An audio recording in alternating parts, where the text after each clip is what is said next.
क़ताए ताल्लुक़ तो क़ताए ताल्लुक़, वहाँ से लाइन खींची गई, हमने भी खींच दी। तो मेरे ख़्याल में अब सियासी जमातों मुखालफिन के पास भी हम पर एतमाद करने के अलावा चारा नहीं है।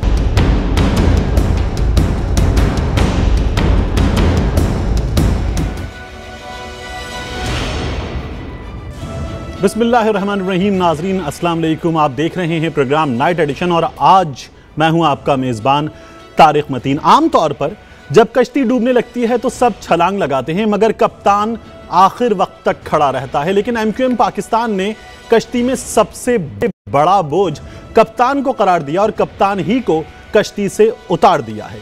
MQM पाकिस्तान ने आज असेंबली में करारदाद पेश करके ये बता दिया कि बानी तहरीक ने इन्हिराफ किया है, मगर पार्टी मैंडेट बरकरार है जिसका एहतराम किया जाए। MQM पाकिस्तान ने इस करारदाद के जरिए कुछ सवालों के जवाब भी दिए। सवाल क्या थे? मुतनाज़े और इश्तियाल अंगेज तकरीर किसने की? पाकिस्तान की असास और सालिमियत पर हमला किसने किया?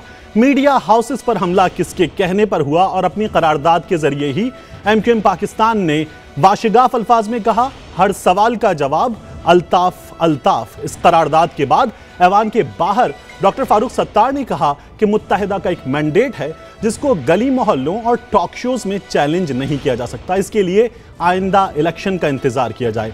डॉक्टर फारूक सत्तार ने इस मौके पर एक बार फिर कहा कि आईनी इदारे मुत्तहिदा को काम करने दें। लकीर खींच दी और उन्होंने ये भी कहा कि आफ्ताब अहमद के मावराए अदालत कत्ल की तहकीकात की जाएं। इस तमाम सूरत हाल पर माइनस अल्ताफ की इस ऐवान में होने वाली पेशरफ्त पर आज हम प्रोग्राम के पहले हिस्से में बात करेंगे। हमारे साथ मौजूद है स्टूडियो में पाकिस्तान तहरीक इंसाफ के रहनुमा एजाज चौधरी साहब। चौधरी साहब, बहुत शुक्रिया आपके वक्त का। साथ ही इस प्रोग्राम में हमेशा मौजूद होते हैं, आप उनकी राय सुनते हैं और बड़े दबंग अंदाज में अपनी राय का इजहार करते हैं। जफ़र हिलाली साहब हमारे साथ मौजूद होंगे। मुत्तहिदा कौमी मूवमेंट का मौक़िफ़ हमें देने के लिए सलमान मुजाहिद बलोच साहब हमारे साथ मौजूद होंगे और खुर्रम नवाज़ गंडापुर साहब पाकिस्तान अवामी तहरीक के रहनुमा हमारे साथ होंगे।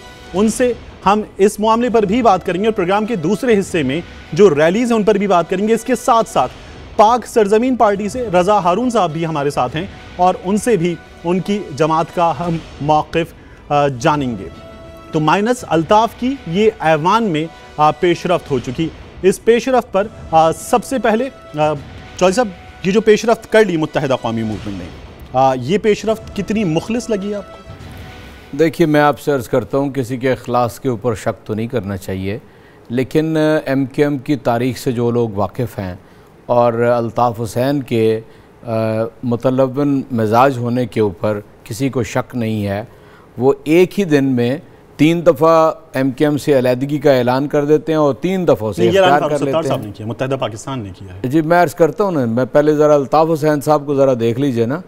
तो इसलिए मैं नहीं समझता कि यानी उनके अंदर जो गैर मुस्तकिल मिजाजी है वो नीचे सरायत ना किए हो, और इसमें अभी वक्त दरकार है कि यानी फ़ारूक सत्तार साहब के साथ जो साथी इकट्ठे हैं वो किस तरह बिहेव करते हैं।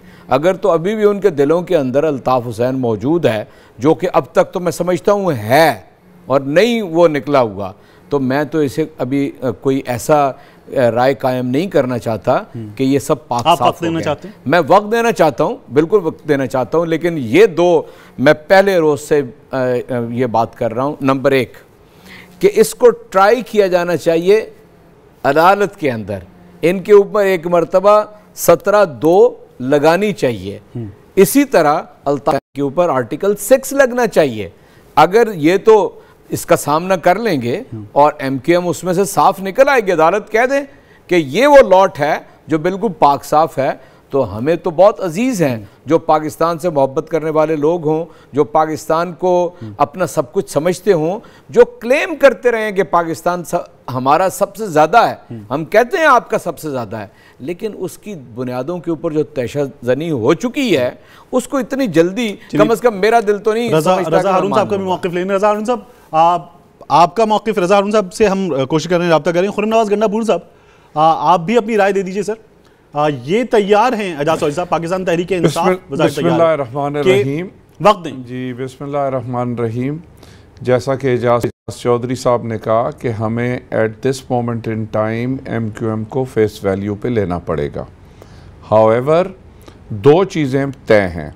एक कि पाकिस्तान के ख़िलाफ़ नारे लगाए गए, दूसरा कि पाकिस्तान के ख़िलाफ़ बहुत ही घटिया ज़बान इस्तेमाल की गई। अब एक तरफ तो लंदन था जहाँ से ये सारा कुछ हो रहा था, लेकिन दूसरी तरफ पाकिस्तान में एक ऑडियंस था जो ये सुन रहा था और उसकी तायीद कर रहा था।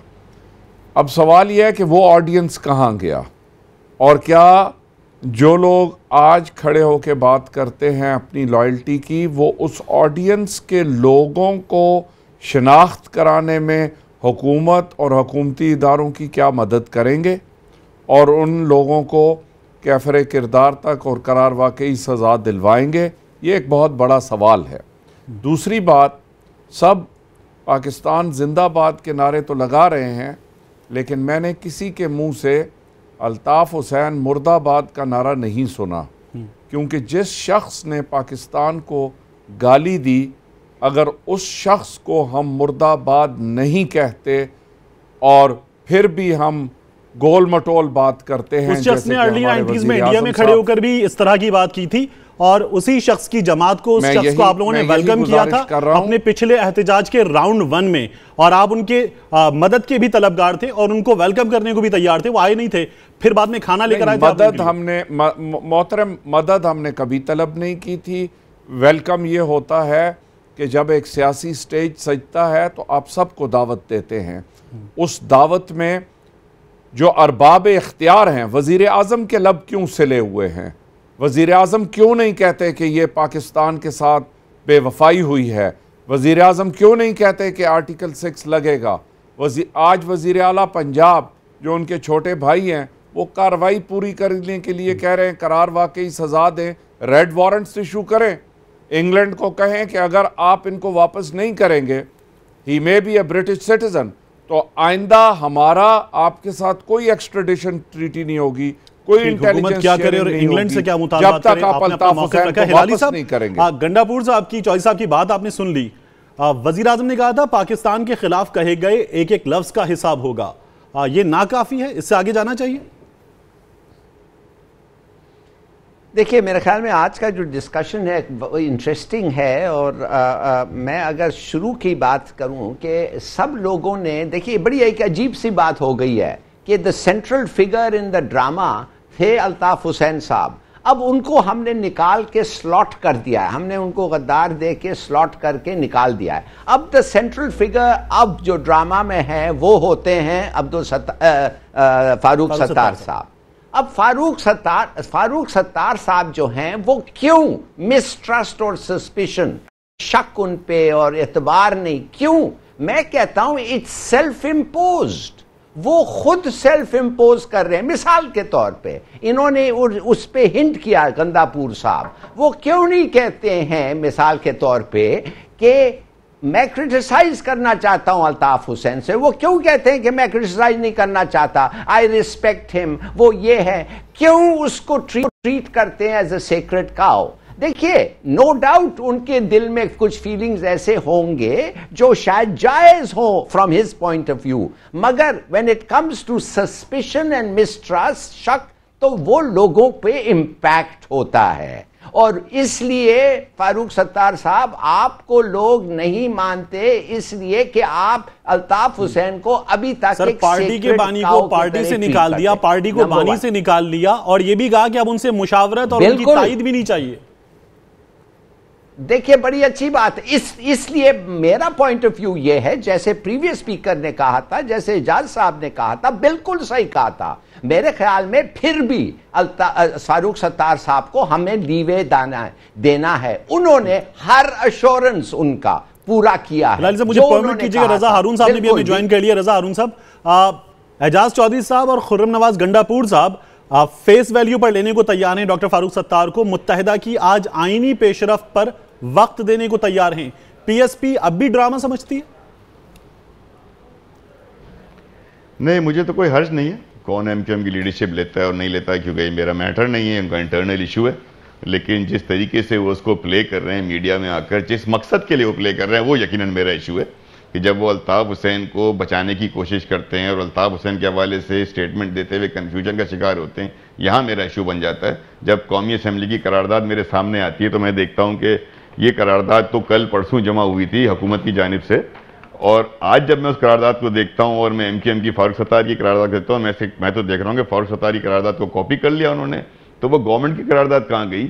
और आज की करारदाद को अगर आप देखें तारिक, मुझे अगर काइंडली अलाउ कर दे 1 मिनट और 2, कि ये करारदाद अपने पहले लाइन में लिखती है कि ये ऐवान कराची प्रेस क्लब में MKM की भूख हड़ताल के नतीजे में पीर 22 अगस्त 2016 को पाकिस्तान मुखालिफ नारे लगाए जाने और लंदन से MKM के बानी अल्ताफ हुसैन की मुतनाज़ और इश्तिआल अंगेज तकरीर, यानी नारे शायद किसी और ने लगाए थे और अल्ताफ हुसैन की तो सिर्फ तकरीर जो थी मुतनाज़ और इश्तिआल अंगेज थी, यानी कि उन्होंने अल्ताफ हुसैन से करारदाद में नारों का जुमला ही हटा दिया, जिक्र ही हटा दिया। वो तो किसी और ने, वो तो लोग नगा रहे थे, अल्ताफ हुसैन तो मासूम थे उस दिन, वो तो सिर्फ इश्तिआल अंगेज तकरीर की। सेकंड पैराग्राफ, अच्छा ये पैराग्राफ एग्जैक्टली वो है जो फारूक सत्तार की करारदाद का पहला पैराग्राफ है, एग्जैक्टली वो है, क्योंकि वो भी जहन में अल्ताफ हुसैन को बचाने का पैराग्राफ लिखकर लाए थे जिसको हुकूमत ने कॉपी कर लिया, बोरो कर लिया। Second paragraph Altaf Hussain, second paragraph कौमी असेंबली का और फारूक सत्तार का एक है कि ये ऐवान किसी भी जानिब से मुझे ब्रेक पर जाने से पहले ही बता दीजिए, क्या आप इसे हुकूमत और MKM की मिली भगत अगर नहीं एक मिनट अगर आप सुन लें मुझे और ब्रेक थोड़ा सा 1 मिनट डिले कर लें मेरी खातिर, तो मैं 1 मिनट में अपना पॉइंट मेक कर लूंगा सर जी, कि ये ऐवान किसी भी जानिब से हर किस्म के जराइम, तशद्दुद, दहशतगर्दी और पाकिस्तान मुखालिफ नारों या कार्रवाई की मजम्मत करता है। यहां तक थी फारूक सत्तार की, मतलब मजम्मत पे वो रुक गए थे। हुकूमत ने सिर्फ एक लाइन का इस पूरी करारदाद में इजाफा किया कि और मुतालबा करता है कि मुताल्लिका अफराद के खिलाफ कानून, आइन और मुतालिक के सब कार्रवाई फौरी तौर पर की जाए। अब मुझे बताएं मुताल्लिका अफराद कौन यार, सीधा सीधा लिखो ना अल्ताफ हुसैन, अगर 22 अगस्त की बात कर रहे हो तो 22 अगस्त को और किसने पाकिस्तान मुखालिफ नारा लगाया था? तो ये कौन सी करारदाद है, ये कौन से मुताल्लिका अफराद हैं, किनका जिक्र हो रहा है? जब इतनी क्लैरिटी है 22 अगस्त के क्राइम सीन में, तो ये हुकूमत ने, और फिर आखिरी पैराग्राफ, ये सारा का सारा as it is Farooq Sattar की लाइवी करारदाद की कॉपी है। मंगल को कौमी असेंबली की कायमा कमेटी बराए कानून और इंसाफ ने एक करारदाद पास की और सिफारिश की वफाकी हुकूमत से कि अल्ताफ हुसैन पर आर्टिकल 6 लगाया जाए। कल जुमेरात को सेनेट की स्टैंडिंग कमेटी बराए कानून और इंसाफ ने मुत्तफिका करारदाद पास करके हुकूमत से सिफारिश की कि आर्टिकल 6 लगाया जाए, और कौमी असेंबली तो आर्टिकल 6 का जिक्र ही नहीं कर रही। कौमी तो किसी आर्टिकल का जिक्र नहीं कर रही। वापस आएंगे तो आपने हिज़्ब इख्तिलाफ के लोगों की सुन ली, हम हुकूमती मौक़िफ़ भी आपके सामने इस ब्रेक के बाद पेश करने की कोशिश करेंगे।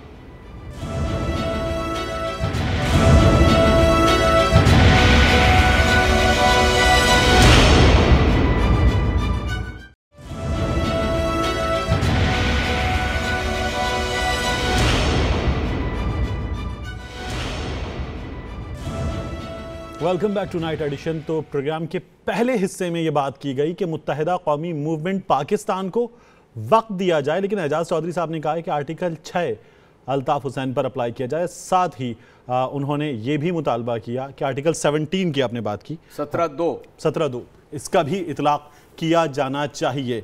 हिलाली साहब, आपने ये जो सियासी मौक़िफ़ है ये सुना, ये मौक़िफ़ इन हालात में कि जब आज ये माइनस अल्ताफ की पेशरफ्त हो गई असेंबली में, उसके बाद ये मौक़िफ़ आपको कैसा लगा? देखिए, मुझे बहुत अच्छा लगता अगर इस रेजोल्यूशन में एक जुमला होता कि ये सब गद्दारी है, टू से व्हाट ही सेड, और अगर कोई और आदमी उनका फॉलोअर हो उसके खिलाफ भी ये इल्ज़ाम लगाया जाएगा, if there is anybody else who follows what Altaf says। मगर दो चीजें, क्या अल्ताफ हुसैन पाकिस्तानी है अभी? माने टेक्निकली अगर टेक्निकली है तो फिर शायद आर्टिकल 6 लग सकता है, मगर अगर टेक्निकल नहीं है आर्टिकल 6 नहीं लग सकता। और चार्जेस जरूर शायद टेररिज्म ये वो के पता नहीं, मगर आर्टिकल 6 नहीं लग सकता।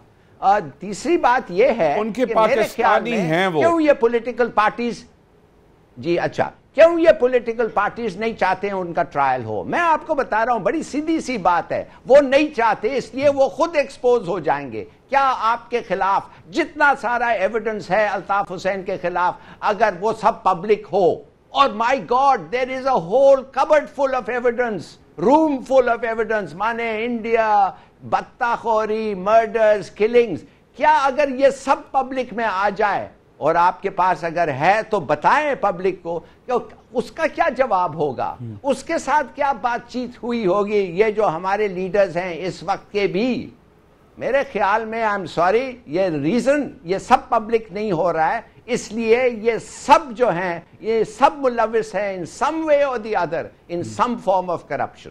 ठीक है, और बस गन्नापुर साहब अब फरमाइए, आप जब ये कहते हैं कि उनकी फेस वैल्यू पर आप लेने को तैयार हैं, डॉक्टर फारूक सत्तार कहते हैं कि हमारे मैंडेट को चैलेंज ना करें। इसको मैं क्लैरिफाई करूंगा। फेस वैल्यू पे इस हद तक लेने को तैयार हैं कि जो बात अब फारूक सत्तार साहब ने कही है हम चलें बफर्ज महाल मान लेते हैं, लेकिन बात यह है क्या वो अल्ताफ हुसैन मुर्दाबाद कहने के लिए तैयार हैं? क्या जो इनके एमएनए और सेनेटर्स हैं वो अल्ताफ हुसैन मुर्दाबाद कहें? जाहिर है जो आदमी गद्दार वतन है, अगर गद्दार वतन को आप गद्दार वतन नहीं कहेंगे और उसके बिहाफ पे एक्सक्यूजेस देंगे कि उसकी दिमागी हालत ठीक नहीं है, उसकी दिमागी हालत ठीक नहीं है, वो तो बीमार शख्स हैं, वो तो बीमारी में अचानक इंसान पाकिस्तान के खिलाफ मुत्तहिदा कौमी मूवमेंट की ये ट्वीट किया है कि एमक्यूएम कंसीडर कर रही है कि वो ऑपोजिशन के सड़कों पर एहतजाज को ज्वाइन कर ले। वो आपको ज्वाइन कर रहे होंगे और आप उनसे ये मुतालबा कर रहे होंगे। वो अगर हमें ज्वाइन कर, देखें मोहतरम, मैं दो बातें आपको बड़ा क्लियरली कहूं, कुछ चीज़ों में आई एम वेरी क्लियर। जो पाकिस्तान के खिलाफ है, जो मोदी का यार है, वो पाकिस्तान का गद्दार है। कल आर्मी चीफ ने बड़े दो टोक अल्फाज में कहा कि मोदी का और मोदी के हवारियों का एजेंडा बिल्कुल क्लियर हो चुका है। अब वो हवारी कौन है? हवारी अगर आप गौर करें तो कोई हवारी ये तो डिक्लेयर नहीं करेगा कि मैं बीजेपी का हिस्सा हूं, लेकिन उसका तर्ज अमल बताएगा। जब अचकजई साहब कहेंगे कि हम अगर हमसाया मुल्कों में मुदाखलत छोड़ दें, ठीक है, आपका पॉइंट आगे मैं आपको यहाँ इंटरप्ट करना चाहूंगा। हम मुदाखलत कर रहे हैं, अगर हम मुदाखलत कर रहे हैं मुतालबा हुकूमत गलत कर रही है कि अल्ताफ मुर्दाबाद का नारा भी लगाया जाए, तब कबूल होंगे आपको फारूक सत्तार साहब? देखिए, मैं तो बिल्कुल वाज़े तौर पे पहले रोज़ से ये मौक़िफ़ रखता हूँ कि वो पाकिस्तान के शनाख्ती कार्ड होल्डर है और वो उसके ऊपर आर्टिकल 6 लगना चाहिए। रियासत को जो कुछ जराइम उसने किए हैं, जो नोन हैं, जिसके शवाहिद मौजूद हैं, उसकी बुनियाद पर एक FIR दर्ज करनी चाहिए। उसके बाद ज़ाहिर एक कानूनी कार्रवाई होगी और आपको पता चल जाएगा कि वो क्या कर रहे हैं। दूसरा, 17(2) क्यों लागू की जानी चाहिए? तब भी मेरी और आपकी ख्वाहिशात के ऊपर फैसला नहीं होगा, आपकी सुप्रीम कोर्ट फैसला करेगी कि क्या ये यानी चल सकते हैं या नहीं चल सकते हैं। मैं एक शख्सी एतबार से फारूक सत्तार जो बात कह रहे हैं उसे आप चलने दें, लेकिन ये हैं वो रास्ते कि जो जिंदा कौमों को अपने आइन के ऊपर चलना चाहिए, और ये रास्ता है ऐसे हालात के अंदर कि जो हमारे सामने होना चाहिए। रज़ा हारून साहब, इस आइनी पेशरफ्त के बावजूद भी जो 23 अगस्त को डॉक्टर फारूक सत्तार ने कहा और जो उसके बाद से वो मुसलसल कह रहे हैं, आप लोग अगर उसे मुस्तफ़ा कमाल साहब टीवी पर आकर कहते हैं कि ये ड्रामा है, ये झूठ जितना बोलेंगे हम उतना सच बोलेंगे, कहा यह जा रहा है कि आप लोग इसलिए कर रहे हैं कि आपको 22 अगस्त के बाद जो स्पेस कराची में अपने लिए मुकम्मल साफ नजर आ रहा था, वो स्पेस वापस जाता हुआ नजर आ रहा है, इसलिए आप अब कबूल करने को तैयार नहीं एमक्यूएम पाकिस्तान को? बड़े अफसोस की बात है, 22 अगस्त को जो वाक़या हुआ था पूरे पाकिस्तान के खिलाफ था तारिक। उसके सियासी, मैं तो वैसे ही एक अलग पार्टी हूँ, मैं तो एमक्यूएम हुई नहीं, तो मैंने तो अपने फ़ायदे नुकसान का अपनी पार्टी के प्लेटफॉर्म से बात करनी है। और आपने क्या महाजिरों को या उर्दू स्पीकिंग को या जिसके मैंडेट का आप क्लेम करते हैं एमक्यूएम का, क्या आपने उनको इतना बेवकूफ़ समझा है? क्या आप लोगों ने क्या इतना उनको सादा समझ लिया है कि वो आप जिसको कहेंगे उसको वोट दे देंगे? भाई वो खुद अपना फैसला करेंगे, हम और आप डिबेट करने वाले कौन होते हैं? और कैसे फारूक सत्तार जो है वो इतनी मतलब बेशर्मी के साथ, I am sorry to use this word, पूरे महाजिर कौम की मासूमियत को अल्ताफ हुसैन के साथ जोड़ देते हैं। मतलब वो शख्स के साथ जिसने पाकिस्तान के खिलाफ नारा लगाया। अब मैं आपको बताता हूँ आईनी तरमीम। आईनी तरमीम क्या है? 2 जुमले फारूक सत्तार के, 2 जुमले अल्ताफ हुसैन वहां से कह देंगे तो वो खत्म हो जाएगी आईनी तरमीम। इतनी वैल्यू है उस आईनी तरमीम की। अब मैं आता हूँ आईनी तरामीम की तरफ। चूंकि आपने मकसद छेड़ा, मैं तो एमक्यूएम पे बात ही नहीं करना चाहता था। फारूक सत्तार साहब ने कन्वीनर का ओहदा बरकरार रखा है और उस पर नदीम नुसरत को बरकरार रखा है। 4 अफराद राब्ता कमेटी में डाले हैं, 6 को निकाल नहीं सकते थे। लंदन में इस वक्त 8 अफराद राब्ता कमेटी के बैठे हुए और 9 नदीम नुसरत हैं। 9 अफराद राब्ता कमेटी के लंदन में हैं। क्या फारूक सत्तार जब 4 यहाँ डाल रहे थे तो 9 को फारिग नहीं कर सकते थे? नदीम नुसरत लंदन में बैठे हुए हैं, पाकिस्तान उन्होंने आना नहीं, तो लंदन से क्या वो उनको खाना पकाने की तरकीब बताएंगे, या लंदन में फिश एंड चिप्स कैसे बनती है उसका पूछेंगे उनसे? भाई लंदन से फारूक सर जब उनसे रब्ता करेंगे अल्ताफ हुसैन की ख्वाहिश ही बताएंगे ना। तो ये तो वो डोर है जो फारूक सुल्तान ने यहाँ से लंदन जोड़ के रखी। नंबर 1 बात ये। नंबर 2 बात ये कि अगर फारूक सुल्तान का क्लीन ब्रेक हो गया नहीं, मुमकिन है कि नदीम नुसरत साहब को लंदन के फिश एंड चिप्स का ना पता हो, निहारी और हलीम का पता हो। तो यही तरकीब पूछने के लिए रखा है उनको कन्वीनर इसीलिए रखा है तारिक के वहां अल्ताफ हुसैन है, और अल्ताफ हुसैन जब बुरा वक्त आ गया था, अल्ताफ हुसैन इनडिफेंडेबल हो गए थे, तो उनको कुछ लम्हों के लिए एक तरफ करके नदीम नुसरत का चेहरा सामने आ जाएगा, सिस्टम वही रहेगा। नंबर दो बात यह है भाई कि आप ये सोचें कि आज भी मतलब जिसको बिल्कुल क्लीन ब्रेक लेनी चाहिए, फारूक सत्तार असेंबली के फ्लोर पर खड़े होके इस करारदाद के मुत्तफिका पास हो जाने के बाद कार्रवाई के मुतालबा जो कि वैसे ही थका हुआ है, नाम लेके नहीं किया गया, मेरे हिसाब से नाम लेके किया जाना चाहिए था, उसके बावजूद खड़े होकर बात कर रहे हैं कि माफी की गुंजाइश रखें, अल्ताफ हुसैन के लिए उनको सफाई का मौका पेश करें। अबे अब आप उनके वकील क्यों हो? अब तो आपने उनसे अपना कतई ताल्लुक कर लिया, अब तो नदीम नुसरत ये बात करे, आप तो कतई ताल्लुक, इसका मतलब है नहीं किया, नहीं करना चाहते। यही वो मासूमियत है जिस पे खुदा मतलब मर न जाए तो क्या करें, अगर इस पे यकीन होता। वो क्या शेर है, कोई एतबार होता है, क्या है वो तारिक, आप ज्यादा शायरी जानते हैं। अगर परवेज मुशर्रफ साहब के वैसे ही होता है ना कि किसी को कहा जाता अगर मर ना जाते खुशी से अगर एतबार होता। ठीक, हम एक ब्रेक लेंगे। मुत्तहिदा कौमी मूवमेंट के जवान में मौक़िफ़ था। 1 मिनट प्लीज अलाउ मी। मैं पढ़ देता हूं, तेरे वादे पे जिए हम, तो ये जान झूठ जाना। एक बात तारिक भाई, लास्ट खुशी से अब एक बात आपको एंड में करता हूं। फारूक सत्तार की बात ऐसे ही है भाई कि दुनिया गोल नहीं चौकोर है, ये मान लें हम। इसराइल जो है वो आज़ाद फ़लस्तीन रियासत की ना सिर्फ हामी है बल्कि चाहता है कि कल कायम हो जाए, और भारत के नरेंद्र मोदी को पाकिस्तान की रियासत से और कश्मीरियों से बहुत प्यार है। ब्रेक तीनों चीजें मान लें। कौमी मूवमेंट का में मौक़िफ़ था, वो हमने आपके सामने पेश किया। हम इस प्रोग्राम में भी सलमान मुजाहिद बलोच साहब को हमने मदऊ कर रखा था, उनसे हमने रब्ता करने की कोशिश की, वो हमें दस्तयाब नहीं हुए, वगरना इस प्रोग्राम में भी उनका मौक़िफ़ हम पेश करने जा रहे थे। ब्रेक लेंगे और ब्रेक के बाद हम बात करेंगे अपने दूसरे मौजू की, 3 सितंबर की रैलीज की।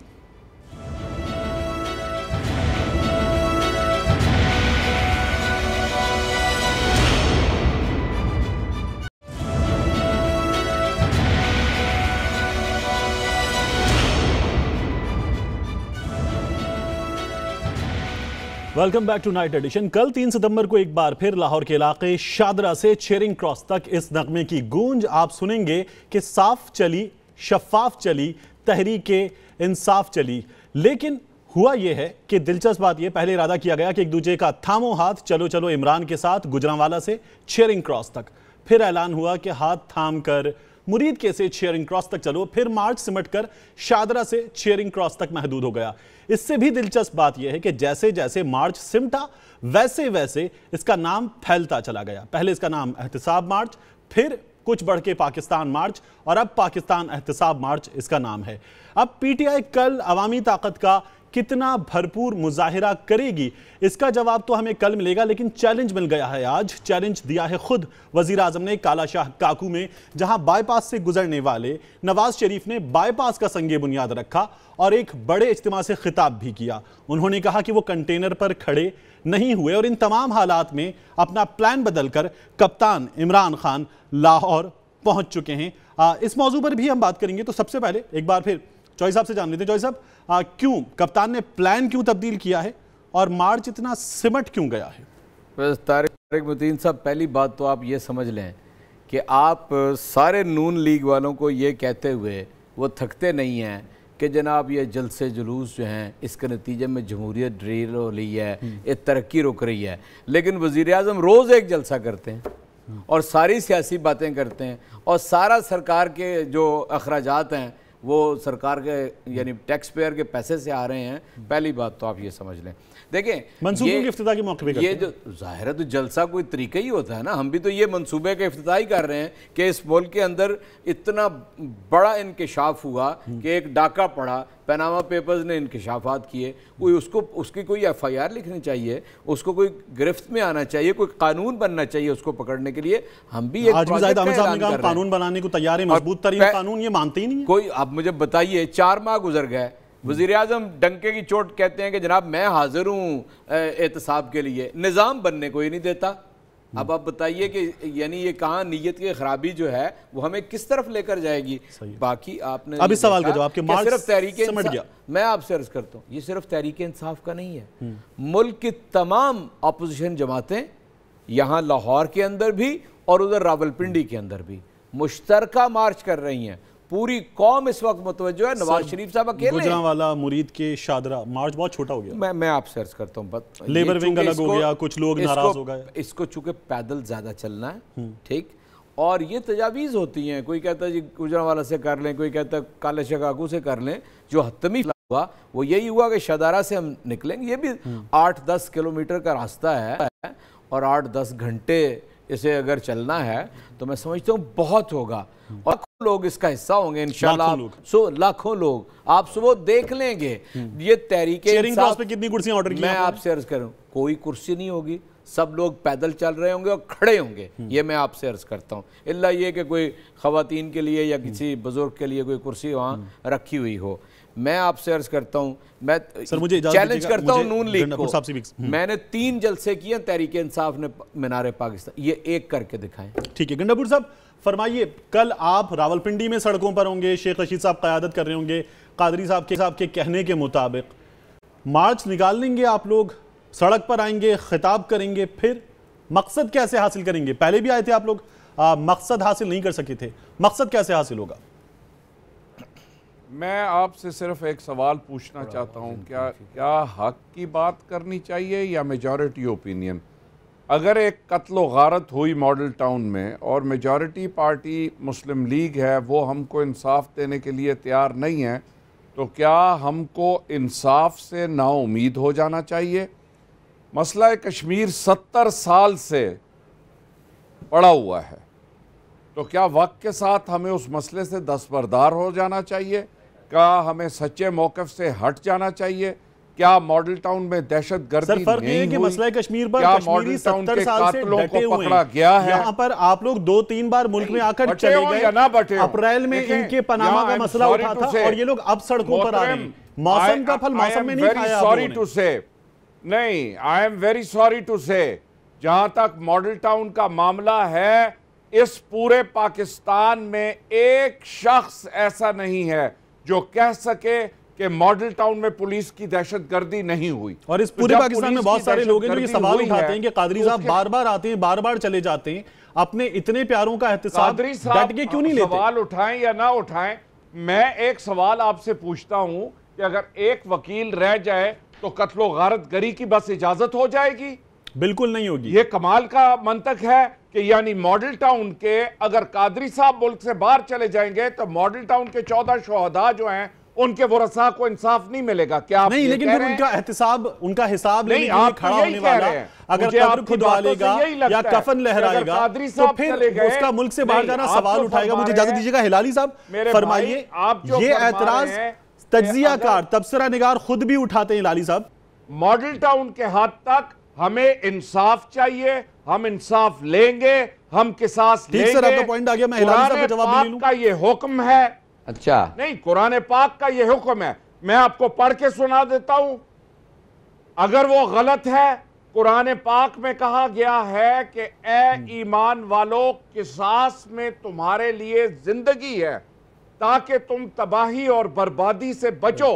अगर ये कुरान पाक के अल्फाज नहीं हैं तो फिर जब दुरुस्त है तो हम मॉडल टाउन के लिए इंसाफ निकले हैं। आप कहते हैं कि ठीक, मैं अपने सवाल पर हिलाली साहब की राय ले लूं, क्योंकि ये सवाल बहुत लोग उठाते हैं कि अप्रैल से अब तक पाकिस्तान तहरीक इंसाफ ने लेड किया है पनामा के मामले को, और कादरी साहब बार बार मुल्क से गए हैं, अपना हिसाब मॉडल टाउन का उस तरह से नहीं लिया जिस तरह से लेना चाहिए था। हिलाली साहब आप जवाब दीजिएगा। काश कहने गंडापुर साहब मैं दोबारा भी आऊंगा आपकी तरफ, गंडापुर साहब मुझे इजाजत दीजिएगा। देखिए मैं औलाद को गंडापुर साहब मैं दोबारा भी आऊंगा आपकी तरफ, मुझे इजाजत दीजिए। गंडापुर साहब करे तब मैं उनसे पूछूंगा कि क्या तुम इंसाफ के मुतलाशी हो या नहीं हो, क्या तुम माफ करने को तैयार हो कि नहीं हो। हम सर आपका पॉइंट आ गया, मैं हिलाली साहब का जवाब ले लूं। गंडापुर साहब इजाजत दीजिएगा। जी ले। देखिए तारिक साहब, एक चीज आपका सवाल पे मैं आता हूं, मगर एक चीज मैं शुक्र करता हूं कि कम से कम एक सियासतदान है एक जिसमें इतना शर्म है कि दुनिया का सबसे बड़ा corrupt incident of corruption Panama leaks में कम से कम उस आदमी में इतनी जुर्रत है कि वो सड़कों पे निकल आए। I don't care about Imran Khan के बारे में मैं क्या सोचूं, आप क्या अच्छा पॉलिटिशियन नहीं है, मैं शुक्र करता हूं कि एक आदमी है कि निकल आए और दूसरों को उसने शर्म किया है। ये जो पीपीपी है, इनका जो पार्टिसिपेशन है, ये टोकन पार्टिसिपेशन है फ्रॉम अ टोकन लीडरशिप। उनको शर्म आई है कि ये आदमी अकेला भी निकलने के लिए तैयार है, इसलिए वो आ रहे हैं, और दूसरे जो पॉलिटिकल पार्टीज हैं इसलिए वो आ रहे हैं। इसलिए उनको पता है कि अगर वाकई सही किस्म की अकाउंटेबिलिटी हो इसमें और इन दी अर्लियर डिस्कशन, ये सब नंगे हो जाएंगे। तो कहने की बात सिर्फ है कि शुक्र करता हूं कि कम से कम एक आदमी में जुर्रत है। ठीक, हिलाली साहब ब्रेक लेना है, मैं ब्रेक के बाद जब हम वापस आएंगे तो इस मामले पर रजा हारून साहब की भी, इन हिलाली साहब का ये कहना है कि वो इस बात पर शुक्र अदा करते हैं कि कम से कम एक इंसान है जो इस मामले पर सड़कों पर चाहे अकेला हो आने के लिए तैयार। इस ब्रेक के बाद गुफ्तगू का सिलसिला आगे बढ़ेगा।